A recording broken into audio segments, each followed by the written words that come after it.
I watch them raise their glasses. Champagne bubbles rise like all their fake praises. Dad's standing at the head of the table, our big Christmas family dinner about to cut into a $200 steak he didn't pay for. He doesn't know I bought this house. He doesn't know the mortgage was quietly transferred last week. He doesn't know the name on the deed is mine. He just laughs, clinks his glass with my brother's, and says loud enough for everyone to hear. Still living in your mom's shadow, huh, Lavena? Some people just don't have the ambition gene. My cousins smirk. My aunt shifts uncomfortably. I smile. Actually, Dad, I say, reaching into my bag, pulling out the folded deed, I hope you like paying rent to me. His fork freezes midair. His face turns pale. My stepmom drops her knife. My uncle's jaw literally drops. The knife felt like a guillotine poised over the prime rib. It was my father's favorite, a thick cut, marbled with fat, bleeding slightly onto the pristine white plate. Everything in this house was pristine, a monument to my stepmother Cheryl's impeccable and expensive taste. The crystal glasses caught the light from the chandelier, shattering it into 1,000 tiny rainbows on the damask tablecloth. The air smelled of pine needles from the ostentatiously large tree in the corner, and the savory aroma of rosemary and roasted meat. It was the smell of a perfect family Christmas, a picture-perfect lie. I was seated at the far end of the table, the place of least importance, a satellite orbiting a sun that had long ago burned out for me. My dress was from a thrift store, a simple black velvet number that I'd thought looked elegant, but under the glare of Cheryl's judgmental gaze, it felt cheap and thin. She and my cousins were draped in designer labels, their jewelry winking in the candlelight like cruel, knowing eyes. They were a pack, and I was the lone, wounded animal they'd allowed into the den for their seasonal amusement. My father, Everett, stood at the head of the table, his glass held high. He had a charisma that could charm a snake, a broad smile that never quite reached his eyes. Tonight, he was in his element, the lord of a manor he believed was his. A toast, he boomed, his voice filling the cavernous dining room. To my son Braxton. My brother, seated to my father's right, puffed out his chest. Braxton, the golden child. He wore a suit that probably cost more than my car, a smug little smile playing on his lips. He was in debt up to his eyeballs. I knew, but appearances were everything in the Hollis family. To Braxton's new investment, Dad continued, his eyes sweeping the table before landing, deliberately on me. The smile tightened. A future titan of industry. He has the Hollis gene, you see. The drive, the ambition. A murmur of approval went around the table. My Aunt Clara gave Braxton a watery smile. My Uncle Griff, her husband, just stared down at his plate, his jaw working silently. He was a master of non-confrontation, a silent enabler in this theater of cruelty.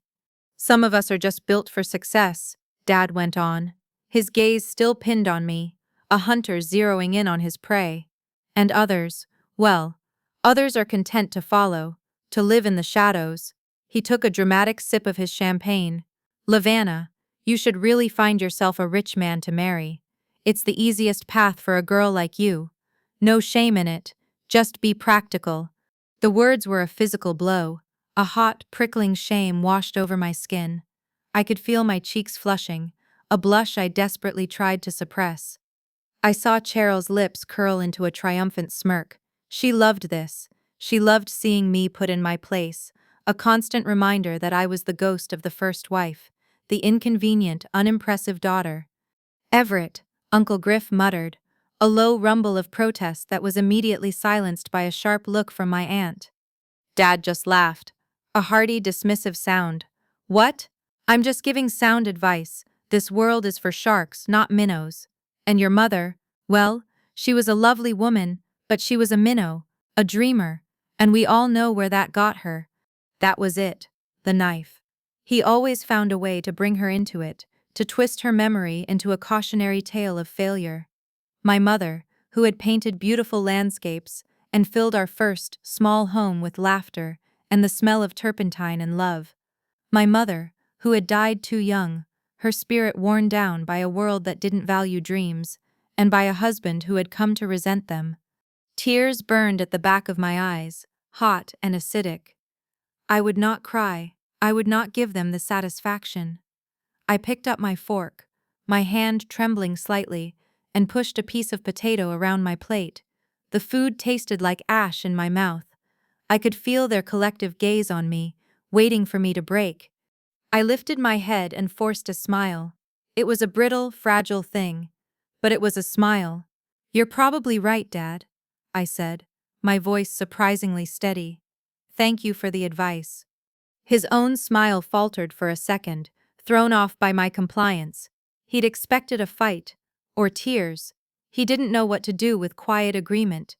He cleared his throat and turned his attention back to the steak. The moment had passed. The entertainment was over. I sat there for another 10 minutes, a ghost at the feast, listening to their chatter about ski trips and stock portfolios and Braxton's brilliant new venture. Each word was a tiny grain of salt being rubbed into the wound. The laughter felt like a physical assault. Finally, I couldn't take it anymore.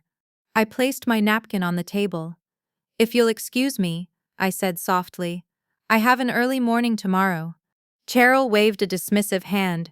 "Of course, dear. We understand your little job requires so much of you." The condescension was thick enough to cut with a knife. I stood up, my legs feeling shaky. I didn't look at any of them. I walked out of the dining room, down the long, polished hallway, and grabbed my thin coat from the rack. As I pulled open the heavy front door, the cold December air hit me like a slap in the face, shocking the tears loose. They streamed down my cheeks, hot against my frozen skin. I walked to my beat-up car, got inside, and leaned my forehead against the cold steering wheel, my body shaking with silent sobs. But as the grief and humiliation washed over me, something else began to crystallize in its place. A cold, hard resolve. A single, burning thought. I'll make them eat their words. Every single one. The engine sputtered to life, and I pulled away from the curb, leaving the warm, golden light of the house behind me. I didn't look back. I was driving away from more than just a family dinner. I was driving away from the person I had been, the girl who sat at the end of the table and quietly accepted her fate. A new road was ahead, and I would pave it myself, stone by painful stone. The festive glow of Christmas dissolved into the bleak, gray reality of January. The world seemed to be nursing a collective hangover, and my life was the epicenter of it. My little job, as Cheryl had so dismissively called it, was at a retail store called Style Hive in a mall that was slowly dying. The air inside always smelled of stale popcorn from the shuttered movie theater and the cloying mix of a dozen cheap perfumes from the discount cosmetics kiosk. Fluorescent lights hummed overhead, casting a sickly pale light on the racks of fast fashion clothes that would be out of style by next Tuesday. My apartment wasn't much better. It was a single room I rented in a sprawling, dilapidated house, shared with 3 other people I barely knew. The walls were thin, the carpet was stained with the ghosts of previous tenants, and the window looked out onto a brick wall. It was a place to exist, not to live. My credit score was a grim joke, a 3-digit number that screamed irresponsible to any potential landlord or lender. The weight of my student loans felt like a physical cloak I couldn't take off. That afternoon, I was refolding a mountain of sweaters that had been ravaged by bargain hunters when I overheard 2 of my coworkers, Brittany and Jess, talking by the cash register. They thought I was out of earshot, but the mall was so quiet you could hear a price tag drop. "Did you see Lavina at the holiday party?" Brittany snickered. "That dress looked like something my grandma died in." "I know, right?" Jess replied, her voice dripping with mock pity. "It's sad. She's like pretty, I guess, but she has zero ambition. She's just there, folding sweaters. It's like her permanent state of being." Their laughter was light and cruel. It shouldn't have hurt. I'd heard worse from my own father, but coming from them, it felt like a confirmation of his judgment. "This is how the world sees you, Lavina. A joke in a dead grandmother's dress." I kept my back to them, my hands moving mechanically, folding, stacking, smoothing. My jaw was clenched so tight it ached. I didn't let them see my face. I didn't give them the satisfaction. That evening, the final blow landed. Taped to the door of my room was a note from my landlord. It was a piece of cheap printer paper, the ink already bleeding slightly. It was an eviction notice, cleverly disguised as a rent increase. The rent was going up by 40%, effective the 1st of next month. It was a sum I had no possible way of paying. He wanted me out so he could get a new tenant in at the higher rate. It was legal. It was brutal. It was the end of the line. I slid down the wall, the flimsy paper crinkling in my hand, and just sat there on the grimy hallway carpet. The fight drained out of me, replaced by a vast hollow emptiness. The vow I had made in the car on Christmas night felt like a bitter joke. I'll make them eat their words. How? By being thrown out of my tiny pathetic room, by working in a dying mall for minimum wage. I don't know how long I sat there. Eventually I pushed myself up, went back to my car and just drove. I ended up in the parking lot of a 24-hour grocery store, the relentless fluorescent glow of the open sign feeling like a personal mockery. I couldn't even afford to buy groceries here. I put my head on the steering wheel, and this time, the sobs weren't silent. They were ragged, ugly, hopeless sounds torn from the deepest part of my chest.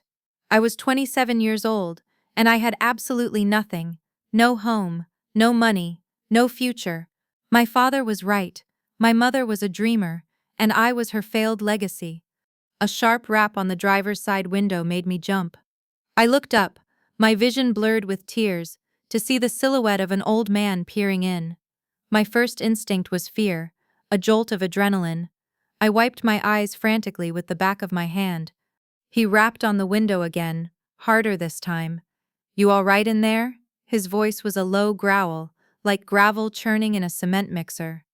I cracked the window open a few inches, the cold night air rushing in. "I'm fine," I lied, my voice thick and shaky. He was old, maybe in his late 60s, with a face like a roadmap of tough decisions. He wore a heavy worn-out coat, and a scowl that seemed permanently etched between his bushy gray eyebrows. He didn't look kind or friendly, he looked annoyed. "You don't look fine," he grunted. "You look like you're about to drive your car into a wall. Crying like that in a parking lot, it's a bit dramatic." I stared at him, stunned by his bluntness. "I'm not being dramatic," I retorted, a spark of anger cutting through the despair. "My life is falling apart." "Whose isn't?" he shot back. He gestured vaguely at the grocery store. "Life falls apart. You get up, you buy some milk, you go home, you look too young to give up." The words, so similar to what I'd been telling myself, hit me differently coming from this gruff stranger. They weren't pitying, they were a command. "I'm not giving up," I said, the words surprising me as they came out. They felt true, even if I didn't know how. I just don't know what the hell I'm doing." The old man's expression shifted. The scowl didn't disappear, but something in his eyes flickered with interest. He raised a single thick eyebrow.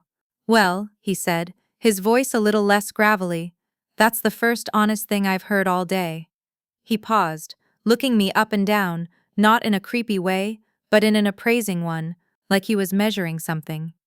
"My name's Taggart," he said, "and I might have a job for you, if you're not afraid of paper cuts and dust." I stared at him, my tears drying on my cheeks, the neon sign of the grocery store casting a strange, hopeful glow on his weathered face.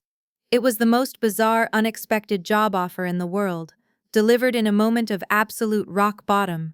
I had no idea who this man was or what he wanted, but for the first time in a long time, a flicker of something other than despair ignited inside me. It was a tiny, fragile spark of curiosity, and in the darkness of that January night it felt like a bonfire. The job Mr. Taggart offered wasn't glamorous. It was, as he'd promised, filled with paper cuts and dust. His office was a cramped, chaotic space above a bail bondsman, the kind of place you had to know was there to find it. The air was thick with the smell of old paper, stale coffee, and something vaguely medicinal. Towers of beige file folders and heavy legal binders leaned against every wall, threatening to collapse in a paper avalanche. He was a real estate lawyer, he'd explained in his gruff, no-nonsense way, specializing in the messy, unsexy side of the business, foreclosures, liens, estate disputes. My job was simple: organize the chaos. Start with that corner, he'd grunted on my first day, pointing to a mountain of documents that looked like it had been accumulating since the invention of the printing press. Alphabetical, by last name, then chronological. Don't ask me questions unless the building is on fire. So I worked, I sorted, I filed, I sneezed from the dust. It was mind-numbing, tedious work, but it was a reprieve. It was a quiet space where no one was judging my clothes or my ambition. It paid just enough for me to find a new, equally tiny room to rent and to keep my head above the churning water of my debts. In the silence of that dusty office, surrounded by the stories of other people's financial troubles, my own felt less like a unique personal failure and more like a common condition.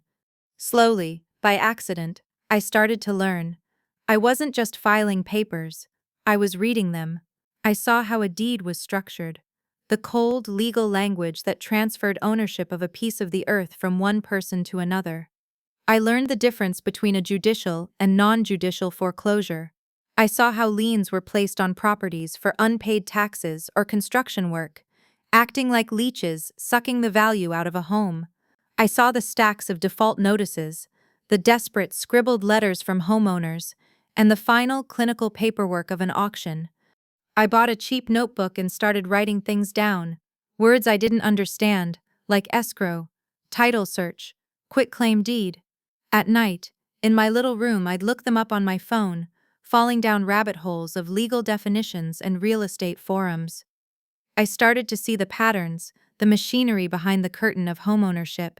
It wasn't about picket fences and family dreams.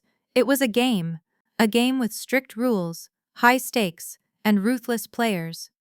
One afternoon, Mr. Taggart caught me staring intently at a foreclosure file, my notebook open beside me. He'd come up behind me so quietly I didn't even notice. "You're nosy," he grunted, making me jump. I slammed the file shut, my heart hammering. I thought I was about to be fired for snooping. "I'm sorry, sir. I was just sorting." "You were reading," he corrected, his eyes sharp. He pointed a thick finger at my notebook. "And taking notes, why?" I braced myself. "I'm curious," I said, my voice small but firm. It was the truth. For the first time in years, something had captured my intellectual interest. It was a flicker of the girl I used to be, before life had beaten it out of me. I want to understand how it all works. The system. He stared at me for a long moment, his expression unreadable. I could see the gears turning behind his eyes. I expected a reprimand, to be told to get back to my menial task.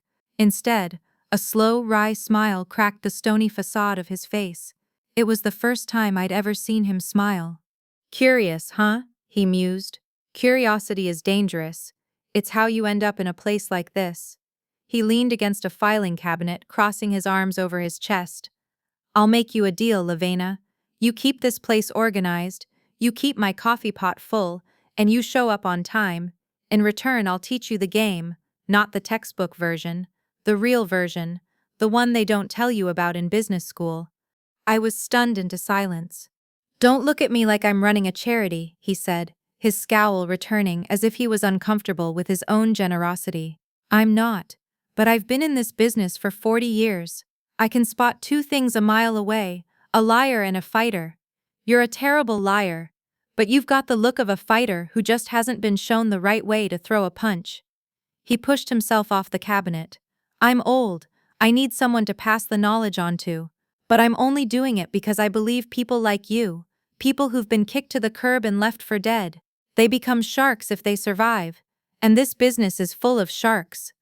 He turned to walk back to his desk, then stopped. "So, you want to learn how to be a shark, or do you want to keep sorting paper for the rest of your life?"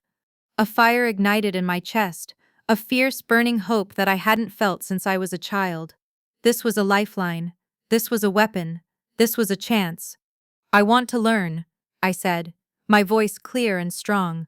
"I want to be a shark." He grunted. A sound that I was beginning to understand was his version of a nod of approval. "Good," he said, without looking back. "The first lesson is tomorrow, 7 a.m. Don't be late, we're going to a county auction." The first lesson began in the cold, sterile basement of the county courthouse. The room was filled with a motley crew of people, slick, confident men in cheap suits, weathered-looking contractors with calloused hands, and a few nervous-looking couples who clutched their cashier's checks like prayer beads. The air hummed with a low-grade tension. This wasn't a place of dreams. It was a place of opportunity, born from someone else's failure. Mr. Taggart stood beside me, his arms crossed, a silent, imposing presence. "Watch," he'd muttered. "Don't talk, just watch what they do. Watch who bids on what, and watch who walks away." I did. I watched as the auctioneer rattled off property addresses and legal descriptions in a hypnotic monotone. I saw how the experienced players waited, letting the amateurs drive up the price on undesirable properties before they swooped in on the ones with real potential. It was a poker game where the cards were deeds and the pot was someone's foreclosed home. For months, this became my life. Days were spent in the dusty office, my hands stained with ink and paper dust. Nights were spent in my tiny room, the blue light of my laptop screen illuminating my face as I devoured everything I could find. I watched YouTube videos on how to estimate repair costs, how to read a comparative market analysis, how to spot structural issues from a grainy online photo. I saved every single dollar I could, brown bagging my lunch, drinking the free sludgy coffee at the office, and mending my clothes instead of buying new ones. My bank account, which had once been a source of shame, began to grow, slowly, painstakingly.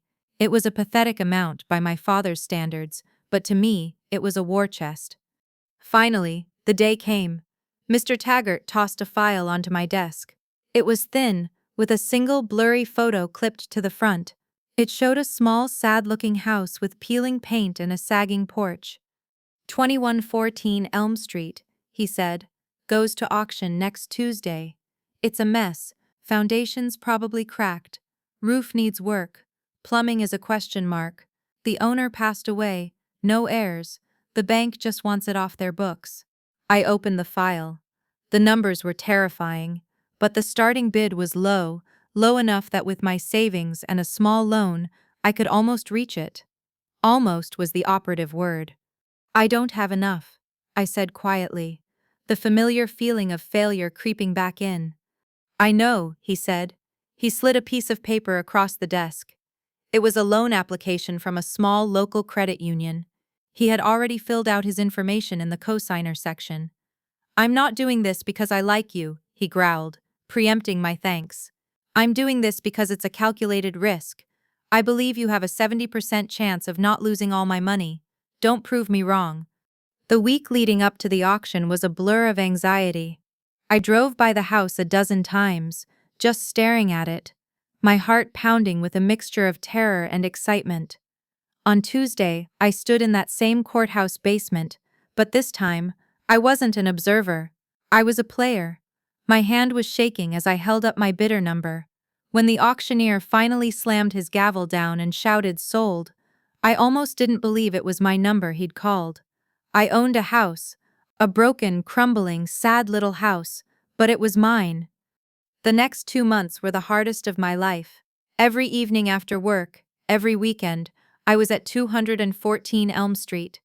I learned how to tear down drywall, how to spackle, how to lay laminate flooring by watching tutorials on my phone. My hands, once soft from filing papers, became rough and calloused, permanently smudged with paint and grime. I ripped out the stinking stained carpet myself. I painted every single wall, my muscles screaming in protest. I spent a terrifying amount of money I didn't have on a plumber to fix the ancient pipes and an electrician to make sure the house didn't burn down. There were moments of sheer despair, sitting on the dusty floor, covered in sweat and plaster dust, convinced I had made the biggest mistake of my life. My family, of course, thought I was insane. I made the mistake of mentioning it to my Uncle Griff on the phone, and word got back to my father. He called me, his voice laced with that familiar mocking amusement. "Playing house, Lavina? Let me guess. Taggart conned you into some money pit. You'll be lucky to break even. Stick to filing papers, sweetheart. It's what you're good at." His words were meant to sting, but this time, they were fuel. I worked harder, driven by a furious energy. Finally, it was done. The house was transformed. The peeling paint was now a cheerful blue. The sagging porch was repaired and sturdy. Inside, it was clean, bright, and smelled of fresh paint and new beginnings. I put it on the market, my stomach in knots. The offer came in a week later. It was more than I had dared to hope for. After paying back Mr. Taggart, the loan, and all the expenses, I was left with a profit. It wasn't a fortune, it was just over $7,000. But as I held that check in my hands, I felt a surge of power that was intoxicating. It was mine. I had earned it. I had taken something broken and made it whole. I had looked at a pile of trash and seen potential. For the first time, I hadn't just survived. I had won. I looked at the check, my name printed in clean, official letters, and I smiled. This was just the beginning. The success of the first flip was a heady, intoxicating thing. For the first time in my adult life, I had a cushion. It wasn't a mattress, but it was more than the bare floor I was used to. I treated myself to a new coat, a thick, well-made wool one that felt like a shield against the world. I bought a pair of sturdy leather boots that didn't let the rain seep in through cracks in the sole. These weren't designer labels, not the kind of thing that would impress Cheryl. But to me, they were trophies. They were tangible proof of my hard work. A few months later, my Aunt Clara called, her voice fluttering with nervous energy, to invite me to a small family get-together. It was for my Uncle Griff's 60th birthday. "Just a casual thing, dear," she'd said. "A barbecue in the backyard. Please come. Your father will be there." The last part was meant as an enticement, but it landed like a warning. I almost said no. The thought of facing them all, of having my small victory scrutinized and belittled, was exhausting, but then I looked at my new coat hanging on the door. I thought of the confidence I'd felt depositing that check. No, I would go. I wouldn't hide anymore. The party was at their suburban home, the lawn perfectly manicured, the smell of charcoal and lighter fluid hanging in the air.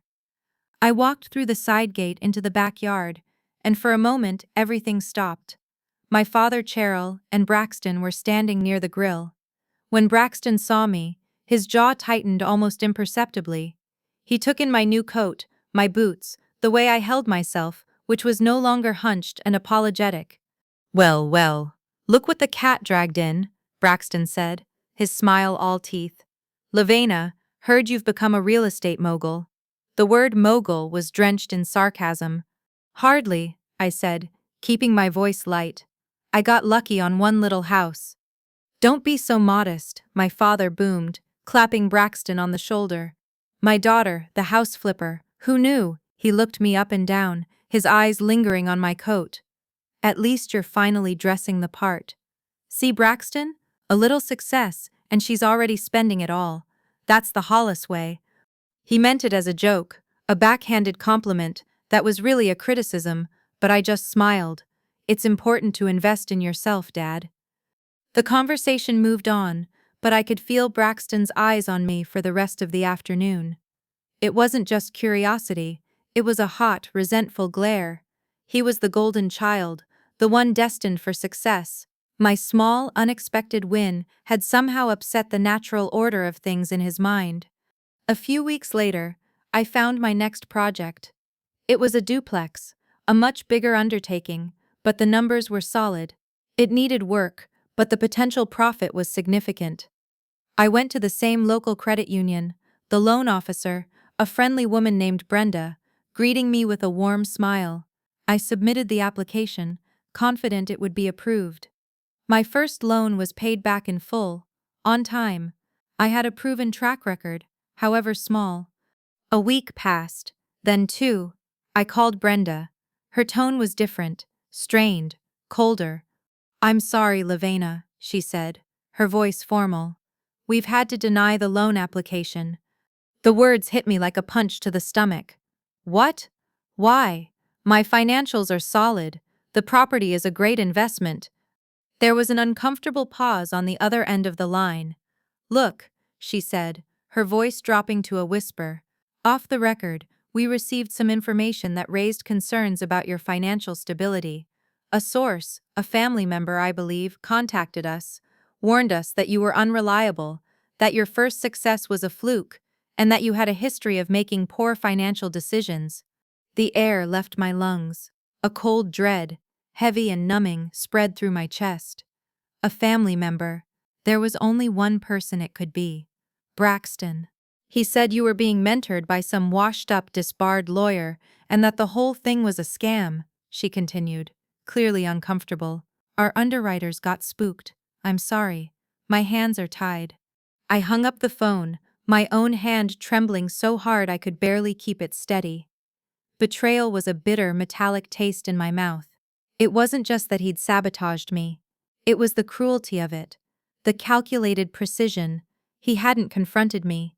He'd gone behind my back, smiling to my face at that barbecue, while sharpening the knife he would plunge into my back. He'd used our family connection as a weapon, poisoning the well, ensuring I couldn't get a foothold. I drove to Mr. Taggart's office in a daze, the world outside my windshield blurry and indistinct. I stumbled up the stairs and collapsed into the chair opposite his desk, the story tumbling out of me in a torrent of hurt and rage. When I was finished, he just sat there, steepling his fingers, his expression grim. I expected sympathy. I expected him to rage on my behalf. Instead, he was silent for a long, heavy minute. Finally, he spoke, his voice low and serious. Good. Good? I asked, my voice cracking. What do you mean, good? He destroyed it. It's over. No, it's not over, he said, leaning forward, his eyes boring into mine. This was your test. I told you this business is full of sharks. You just found out some of them are in your own family. You can't build an empire if you're worried about what the jesters in the court think. You can't be a killer if you cry every time someone tries to stab you. He stood up and walked to the window, looking down at the street below.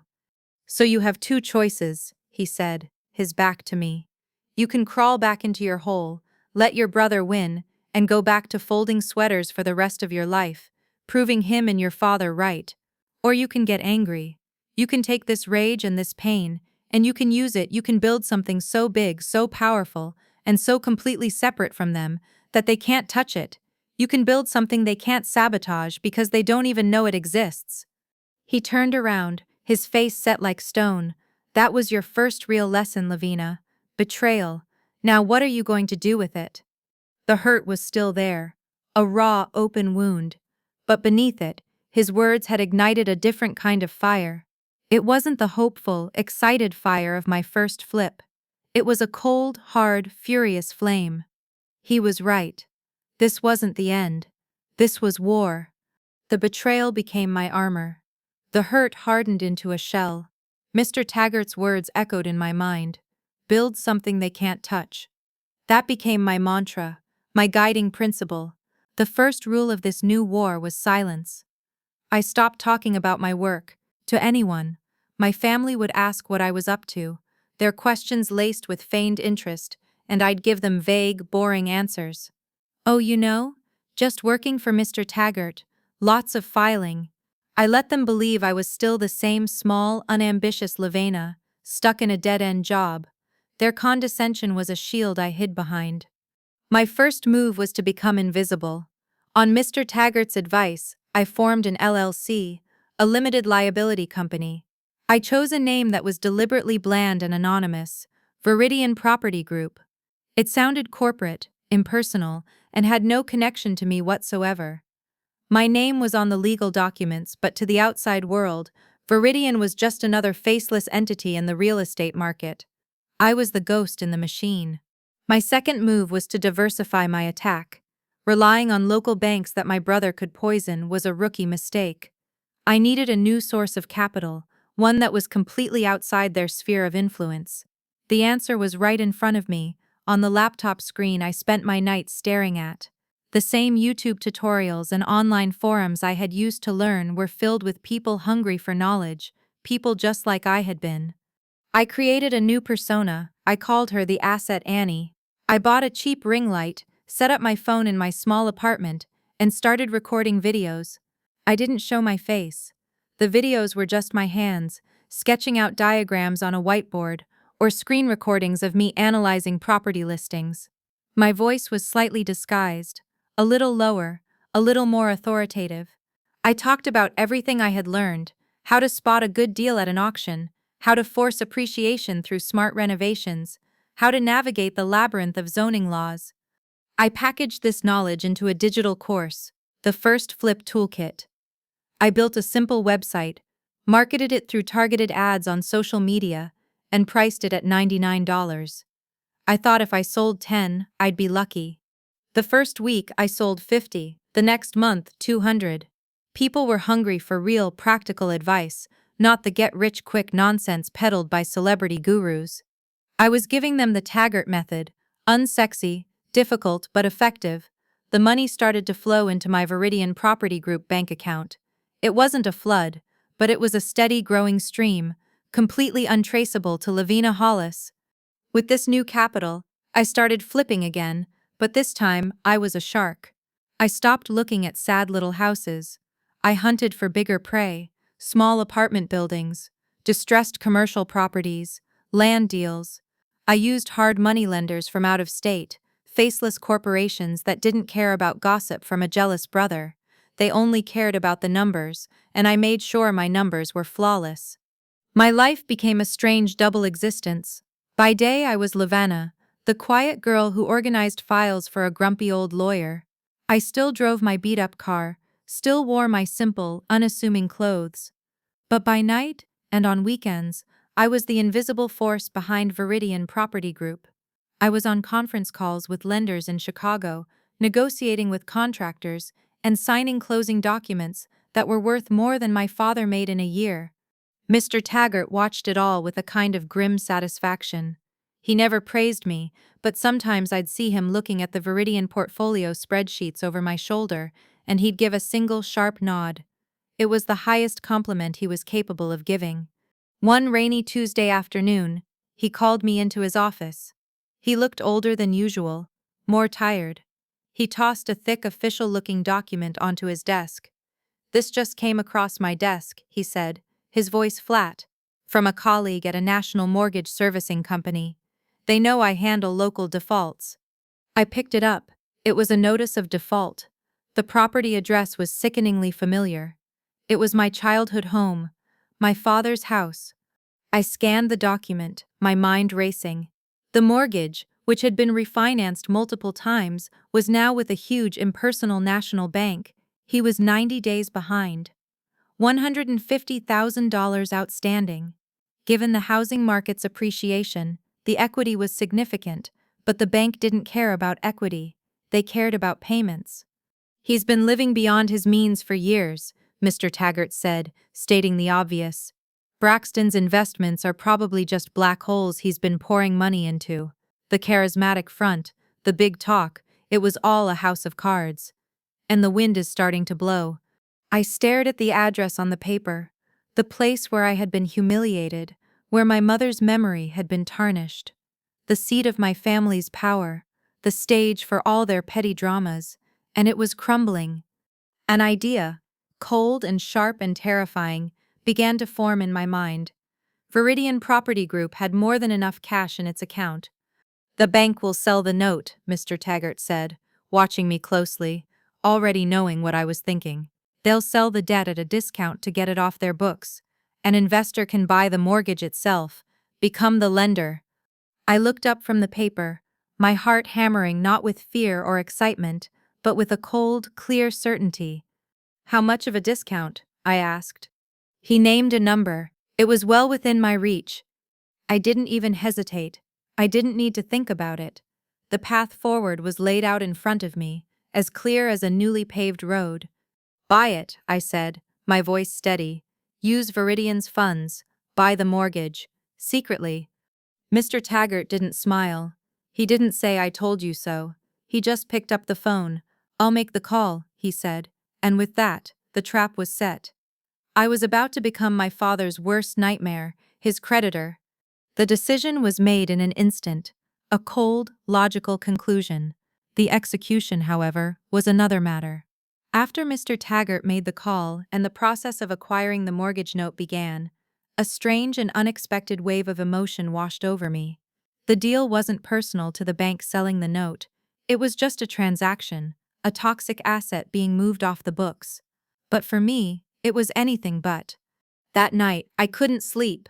The numbers and legal clauses swam in my head, but beneath them was a turbulent sea of memory.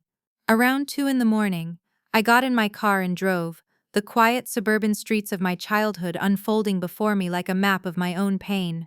I parked across the street from the house, in the exact spot where I had sat and cried on Christmas night, what felt like a lifetime ago. The house was dark, except for a single light glowing in the downstairs living room, my father's study.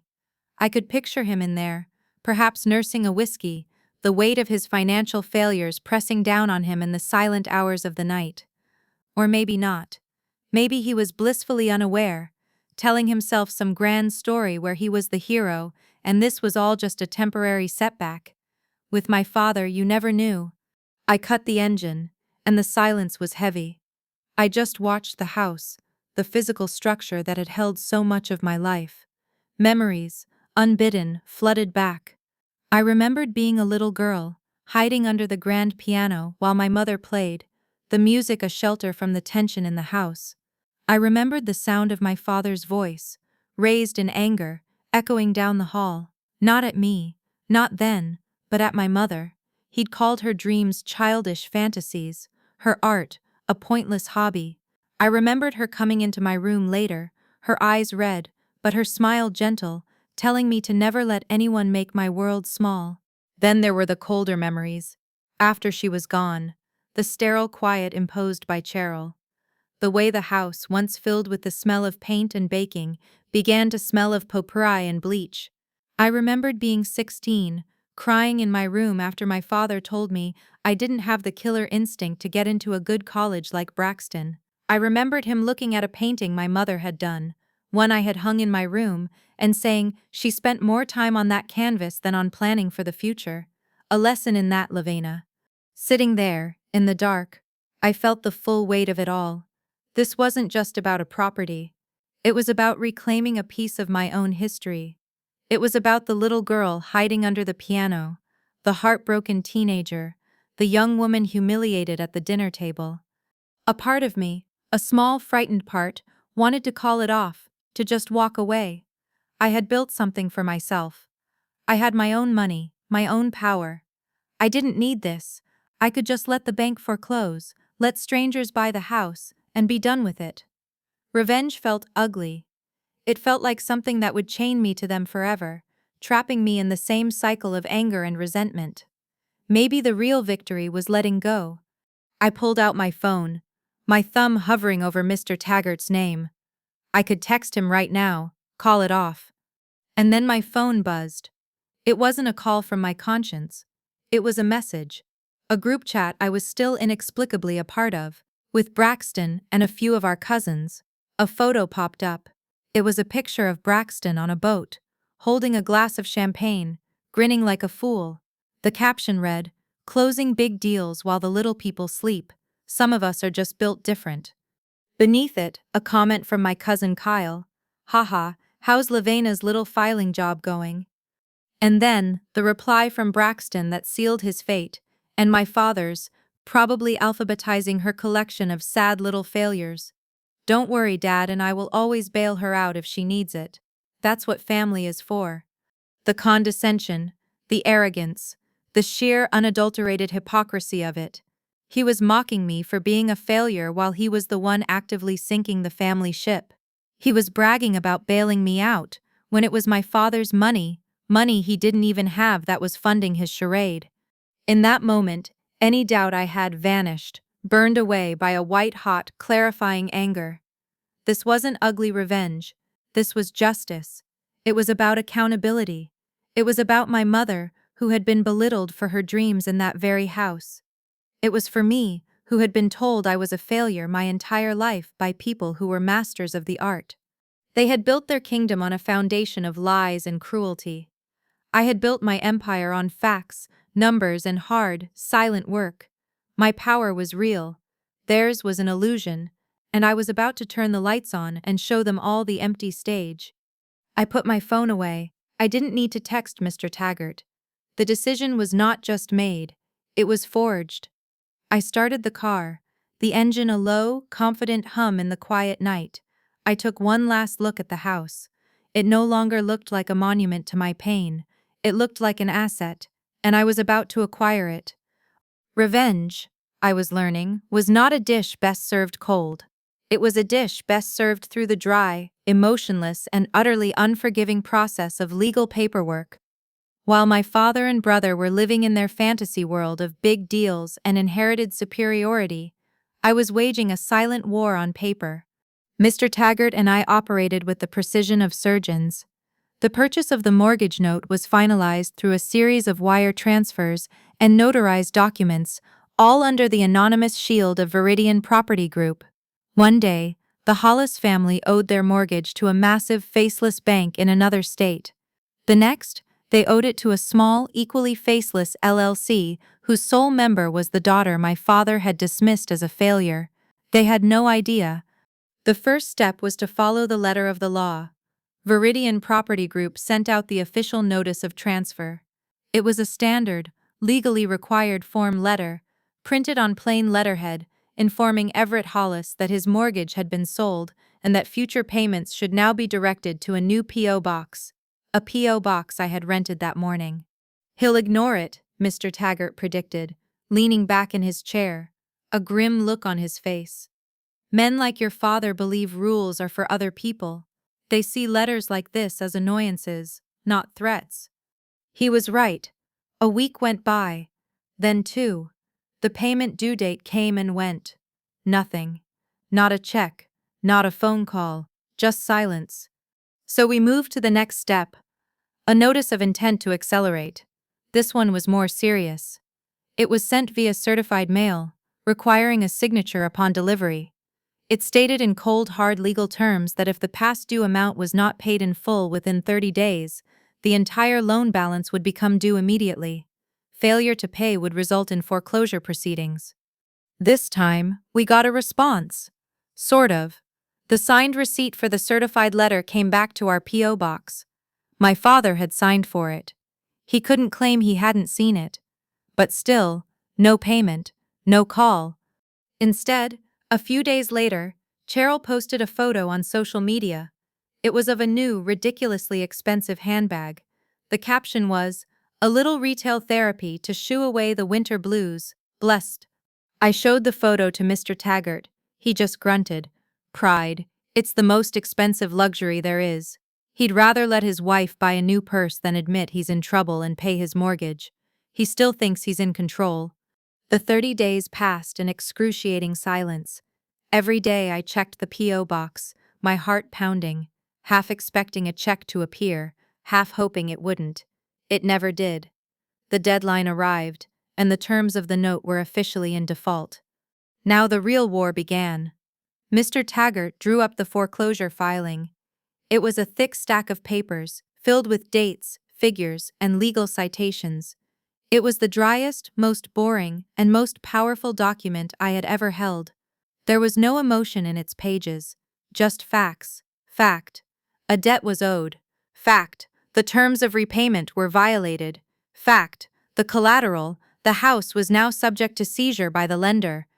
The papers were filed with the county court. A notice was posted on the front door of the house. A legal announcement was published in the local newspaper's classifieds section, buried between ads for used cars and estate sales. We did everything by the book, creating an ironclad legal case that was impossible to dispute. It was slow, methodical, and completely silent. There were no dramatic confrontations, no angry phone calls, just the quiet, relentless march of the legal system. The process took months. My father, jolted into action at last, hired a cheap lawyer who filed a series of pointless, delaying motions. We countered every single one, our responses backed by flawless documentation. It was like watching a child try to build a dam out of sand to stop a tidal wave. Finally, the court issued its judgment. In favor of the plaintiff, Viridian Property Group. The foreclosure auction was scheduled. But because of the way Mr. Taggart had structured the acquisition, the lender, my company, had the right to make the opening bid, a credit bid up to the amount of the outstanding debt. On the day of the auction, our lawyer placed the bid. No one else could touch it. The gavel came down. The house was mine. Or rather, it belonged to Viridian Property Group. The deed was transferred. My name wasn't on it, but my power was behind it. It was all done. The silent paperwork war was over, and I had won. A week later, Mr. Taggart called me over to his desk. He was scrolling through something on his computer, a rare, almost imperceptible smile on his face. "Well, well," he said, "it seems your stepmother is feeling festive." He turned the screen towards me. It was a digital invitation, elegant and gaudy at the same time, with animated glittering snowflakes falling over a picture of the house. "You are cordially invited to the annual Hollis family Christmas dinner," it read. Then, at the bottom, in a flowing cursive script that I knew was Cheryl's doing, was a personal note addressed to me. "Lavina, we do hope you'll join us. You're welcome to come if you're not too busy being average." The timing was almost poetic. It was the first week of December. Christmas was coming again. The invitation felt like a taunt from a ghost. Cheryl, in her blissful, arrogant ignorance, was inviting me to a Christmas dinner in a house that no longer belonged to them. The irony was so thick I could barely breathe. The phrase "too busy being average" was the final, perfect insult, the cherry on top of a lifetime of them.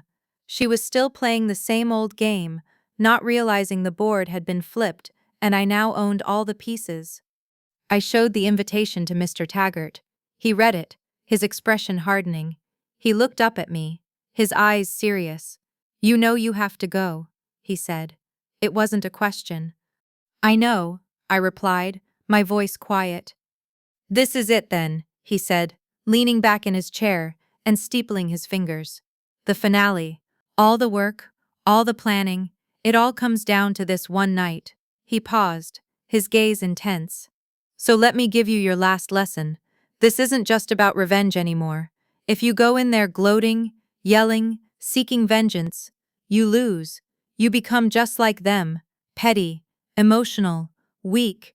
He leaned forward, his voice dropping to a low, powerful growl. "Your power is in your silence. It's in your calm. You are not Lavina Hollis, the forgotten daughter, anymore. You are Viridian Property Group. You are the bank. You are their landlord. You walk in there with the quiet confidence of a creditor, not the anger of a wronged child. You let them play their parts. You let your father mock you. You let your stepmother condescend. You absorb it all, and you don't react. You smile politely. You hold all the cards, Lavina. The deadliest thing you can do is not show them your hand until the very last second."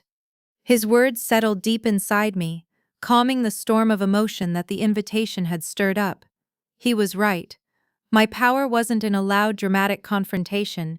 It was in the cold, hard fact of the deed. It was in the knowledge that while they were posturing and performing, I was the one who held the puppet strings. "They are expecting the old Lavina," he continued. "The one who would cry or shrink or leave early. You will not give her to them. You will be polite. You will be serene, and you will be in complete control. Let the situation itself be the confrontation. The truth is your weapon. You don't need to scream it." I took a deep breath, the air in the dusty office feeling clearer, sharper. The path forward was illuminated. I knew exactly what I had to do, and more importantly, how I had to do it. The anger and hurt were still there, but they were no longer a raging fire. They were a cold, concentrated core of energy, a battery powering my resolve. I looked at the invitation again, at the picture of the house that was now mine. I thought of the thrifted velvet dress from last year. The feeling of shame and smallness. This year would be different.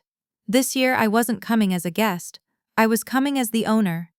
I picked up my phone and sent a simple reply to Cheryl's invitation. "Thank you so much for the invitation. I would be delighted to attend." I added a smiling emoji. Mr. Taggart watched me, a flicker of something that looked like pride in his old, tired eyes. "Good," he nodded. "Now go get a suit that looks like it could buy and sell them 10 times over." I did. It was a tailored, deep charcoal gray suit. The fabric was heavy and immaculate, the lines clean and sharp. It was the most expensive piece of clothing I had ever owned, and putting it on felt like strapping on a suit of armor. Christmas night arrived, cold and clear. The stars were bright in the dark sky. I pulled up to the curb not in my old, beat-up sedan, but in the new, sleek, dark gray car I had bought myself a month ago. I sat for a moment, the engine humming quietly, and looked at the house. It was blazing with light, a beacon of false cheer. I could hear the faint sound of laughter and music from within, the same scene as last year, the same players, but a very, very different game. I got out of the car, the new leather keys feeling heavy and solid in my hand. I walked up the stone path, my new boots making a confident, steady click with each step. I remembered Mr. Taggart's final words, "Your power is in your silence." I rang the doorbell. The door was opened by Cheryl. Her eyes widened for a fraction of a second as she took in my appearance. The suit, the car parked at the curb, the aura of calm confidence I was projecting. Confusion warred with her usual smugness. "Levena," she said, her voice a little strained. "You came, and you've changed your look." "Happy Christmas, Cheryl," I said, smiling politely. "Thank you for having me." I stepped inside. The whole family was there, gathered in the living room around the ostentatious tree. The conversation faltered as they all turned to look at me. I could see the surprise, the curiosity, the reevaluation happening in their eyes. Braxton's jaw was tight. My father, holding a glass of whiskey, raised an eyebrow, a flicker of something. Was it respect? No, more likely just surprise in his expression. "Well, well," he boomed, recovering quickly. "Look at our little businesswoman. Did that dusty old lawyer finally give you a raise?" I just smiled. "Something like that," I said, my voice even and calm. I moved through the evening like a ghost from the future. I politely accepted a glass of water. I listened to Braxton brag about a deal that I knew for a fact had fallen through last week. I listened to Cheryl complain about the cost of redecorating the sunroom, a sunroom whose ownership had been legally transferred to my company 2 weeks ago. I was an observer. I watched them all perform their roles, completely unaware that the stage they were standing on was no longer theirs. The mockery that used to cut me to the bone now felt pathetic. It was the yapping of small dogs at the feet of a lion. Dinner was announced. We all moved to the dining room, the same table, the same crystal, the same pristine white tablecloth. They tried to seat me at the far end again, out of habit. "Actually," I said, with a pleasant smile, "I think I'll sit here," and I walked to the empty chair directly across from my father. A seat of honor, a seat of power. A stunned silence followed, but no one dared to challenge me. I had altered the script, and they didn't know their lines anymore. My father cleared his throat, unnerved. He carved the steak, the same expensive cut as last year. He raised his glass for a toast. He tried to start his usual routine of mocking me, but the words felt hollow this time, even to him. "Still living in your mom's shadow, huh, Lavina?" he said, the line lacking its usual punch. "Some people just don't have the ambition gene." My cousins smirked out of reflex, but their eyes darted towards me nervously. My aunt shifted uncomfortably. My Uncle Griff just stared at his plate, but this time, he seemed to be holding his breath. This was the moment, the cue. I didn't raise my voice. I didn't get angry. I simply placed my napkin on the table, reached into the sleek leather portfolio bag I'd brought with me, and pulled out a single folded document. I smiled, a real serene smile. "Actually, Dad," I said, my voice cutting through the tension in the room like a shard of ice, "I hope you like paying rent." I unfolded the document and slid it across the polished table towards him. It was a copy of the new deed. To me.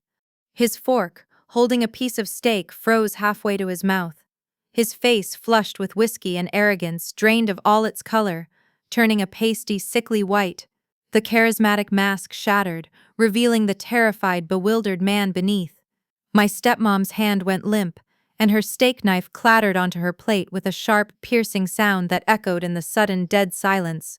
My Uncle Griff's jaw didn't just tighten, it fell open, a look of pure, unadulterated shock on his face. The air crackled. The game was over. The silence in the dining room was absolute, a thick, heavy blanket that smothered all sound.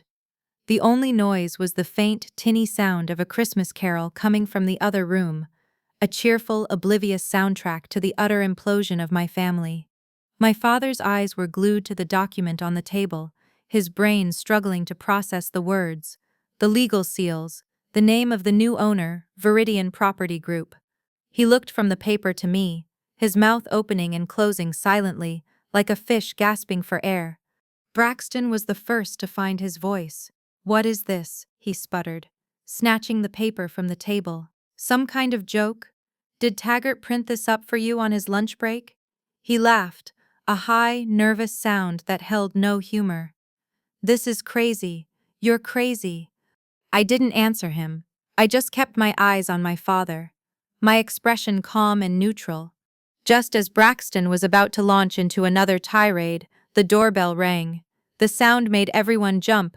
Cherry, looking pale and shaken, made a move to get up, but I held up a hand. "Don't worry," I said politely. "I'm expecting someone." A moment later, a woman appeared in the doorway of the dining room. She was in her late 40s, dressed in a practical, professional pantsuit, holding a tablet. It was Sienna, a property manager I had hired 2 weeks prior, a woman known for her efficiency and no-nonsense demeanor. She was the perfect neutral observer. She stopped, looking at the frozen tableau around the table, a flicker of confusion on her face. "Oh," she said, her voice crisp and businesslike. "I'm so sorry to interrupt. Ms. Hollis, I just came by to confirm our appointment for the inspection tomorrow morning, and I wanted to drop off the new tenant welcome packet." She gestured with the thick manila envelope in her other hand. "Oh, you didn't tell them?" The question hung in the air, a fatal blow. Gasps rippled around the table. My Aunt Clara put a hand to her chest. Cheryl looked from me to Sienna, her face a mask of disbelief. Sienna, realizing she had walked into a minefield, cleared her throat and switched to her professional script. "My apologies. I'm Sienna Marks from Marks Property Management. I've been contracted by the new owners, Viridian Property Group, to manage this residence." She glanced at her tablet. "According to our records, the deed was officially transferred on December 9th. The property is no longer under the ownership of Mr. Everett Hollis." Every word was a nail in the coffin of my father's pride. "Viridian Property Group," Braxton whispered, the name finally clicking. "That's you. That's your company." He looked at me, his face a mixture of rage and a strange dawning horror. You bought our house?" "I didn't buy your house," I corrected him calmly, my voice never rising. "I bought the mortgage note when Dad defaulted. He had every opportunity to pay. He chose not to. The bank, which is to say my company, foreclosed. It's all perfectly legal." I turned my gaze back to my father. He finally looked up at me, his eyes filled with a terrifying cocktail of fury, humiliation, and utter defeat. The charismatic, powerful man I had known my whole life was gone. In his place was a hollowed-out shell. "I didn't come here tonight to fight," I said, my voice softening just a fraction, not out of pity, but out of a desire to end it. "I came to deliver this." I reached into my portfolio again and pulled out a second document. It was a standard month-to-month rental agreement. I slid it across the table next to the deed. "This is the first rent notice," I explained. "The monthly rate is based on the current market value. It's due on the 1st of January. Sienna will be your point of contact for all maintenance requests and payments. I trust you'll find the terms fair." That was the final, breaking straw. The illusion of control, of power, of status, was stripped away in one clean, brutal motion. He was no longer the lord of the manor. He was a tenant, and his daughter, the failure, was his landlord. The power dynamic of our entire lives had not just shifted, it had been catastrophically inverted, and there was no going back. The carefully constructed facade of the Hollis family Christmas shattered into a million pieces. The silence was broken by an explosion of pure, unrestrained rage from my father. He shot to his feet, his chair scraping violently against the hardwood floor. His face was a terrifying mask of crimson, veins bulging in his neck. You did this!" he roared, his voice cracking with fury. He pointed a trembling finger at me. "You snake! You ungrateful little snake! After everything I've given you." "Given me?" I asked, my voice remaining level. A calm island in his storm. "What exactly did you give me, Dad? A seat at the end of the table? A lifetime of being told I wasn't good enough? You gave me the motivation I needed. So for that, I suppose I should thank you." Cheryl burst into tears, not tears of sadness, but of pure theatrical despair. "Our home," she wailed, dabbing at her eyes with a damask napkin. "Our beautiful home. How could you be so cruel, Lavina? Your own family." Braxton lunged forward, his face contorted with a venomous snarl. "You're a thief. You stole this house from us." "I used the law, Braxton," I replied, my gaze steady. "The same system you and Dad have always admired, the one that rewards the powerful and punishes the weak. The only difference is, this time, I was the one with the power." The room was fracturing, the family splitting apart along fault lines that had been there for decades. My cousins were shrinking back in their chairs, wanting no part of the fallout.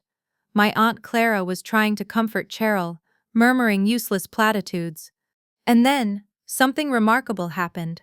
My Uncle Griff, the silent enabler, the man who had spent his life averting his eyes and swallowing his words, slowly pushed his chair back. He stood up, his face grim. He looked at my father's apoplectic rage, at Cheryl's performative tears, at Braxton's impotent fury. Then, he looked at me. He didn't say a word. He just gave a single, slow, deliberate nod. It was a small gesture, but it was monumental. It was validation. It was an acknowledgement of a truth he had been too cowardly to speak for 30 years. In that moment, he wasn't enabling my father anymore. He was siding with me. That quiet nod was the final blow. My father saw it and seemed to deflate, the rage momentarily replaced by the stunning realization that he had lost even his most steadfast, silent supporter. I had seen enough. The mission was accomplished. There was nothing more to say, nothing more to do. The consequences would unfold on their own. I stood up, my movements calm and measured. I picked up my portfolio, my new car keys, and looked around the room one last time. I wasn't looking at my family anymore. I was looking at a group of tenants in a property I owned. "Sienna has my contact information if you have any questions about the lease," I said to the room at large. "I'll see myself out." I didn't gloat. I didn't yell. I didn't deliver a final cutting remark. I simply turned and walked away. I walked down the long, polished hallway, past the ostentatious Christmas tree, and out the heavy front door, into the cold, clean night air. I left them in the ruins of the world they had built, a world that had finally, irrevocably collapsed under the weight of its own lies. As I got into my car and pulled away from the curb, I didn't feel triumph or joy. I felt a quiet, profound sense of peace. The war was over. I was free. The new year arrived, not with a bang, but with the quiet, rhythmic sound of waves washing against the shore. I sat on a weathered bench overlooking the Pacific Ocean, the January sun warm on my face. The air was salty and clean. Beside me, on the bench, sat a small, heavy brass urn. Mr. Taggart had passed away peacefully in his sleep just after the new year. It wasn't a surprise. His health had been failing for a while. He had seen me through to the end of my journey, had watched me take my final lesson and execute it flawlessly. In his will, he left his dusty, chaotic office and all its contents to me, and a simple request to be scattered in the ocean, a final, unsentimental return to the vastness of the world. I held the urn in my hands, its cool metal a stark contrast to the warmth of the sun. "You were right," I whispered to him, my voice carried away by the sea breeze. It was never about the revenge. It was about the silence, about the power in the calm. I thought about the fallout from that Christmas dinner. My father and Cheryl, too proud to accept the lease, had moved out, retreating to a small rented condo paid for by a loan from a reluctant Uncle Griff. Braxton's ventures had collapsed, and he was facing his own mountain of debt without the safety net of his father's false wealth. The family was broken, scattered by the truth. I didn't feel happiness at their downfall, only a quiet finality. Their chapter in my life was over. "Thank you, Taggart," I whispered, unscrewing the lid of the urn, "for showing me how to be a shark, for teaching me how to fight." I stood and walked to the edge of the cliff, the wind whipping my hair around my face. With a deep breath, I tipped the urn, and his ashes swirled into the air, a gray cloud that caught the light before dissolving into the vast blue expanse of the ocean. He was part of the system he understood so well, a cycle of beginnings and endings. I stayed there for a long time, just watching the waves. The victory over my family felt hollow. Now, it was a necessary step, a battle I had to win to free myself, but it wasn't the destination. It was just the closing of a door. Now, 1,000 new doors were open in front of me. The next week I walked into the dusty old office, but this time it was mine. I didn't clean it up. I left the towers of paper, the smell of stale coffee. It felt like a monument to where I had started. I sat down at his old, scarred desk and opened the Viridian Property Group portfolio. It was substantial now, a testament to years of silent, focused work. I had more than enough to live comfortably for the rest of my life. But that wasn't the point anymore. I scrolled through property listings, but I wasn't looking for flips or high-yield rentals. I was looking for something else. I found it in a neglected part of the city, a run-down 20-unit apartment complex, the kind of place people end up in when they have nowhere else to go. I bought it. And I didn't raise the rents. I renovated the units, put in new appliances, fixed the leaky roofs, and hired a security guard. Then I partnered with a local women's shelter. I started offering clean, safe, low-income housing for women who were trying to escape situations like the one my mother had been trapped in. Women with dreams but no resources. Women who had been told they were failures. My empire wasn't built of glass and steel. It was built of second chances. My revenge wasn't in my father's downfall, but in building a world where women like my mother could thrive. I didn't just win a battle against my family. I had healed a wound inside myself. I had taken the pain and rage and transformed it into a legacy my mother would have been proud of. I finally understood. The best revenge wasn't becoming a shark, it was building a better ocean. Sometimes the best revenge is silence backed by power. What would you have done in Lavina's place? Would you confront your family? Or walk away quietly? Let me know in the comments. If you found this story satisfying, emotional, and powerful, hit that like button and subscribe for more real, raw, dramatic stories just like this one. I'll see you in the next chapter of Revenge.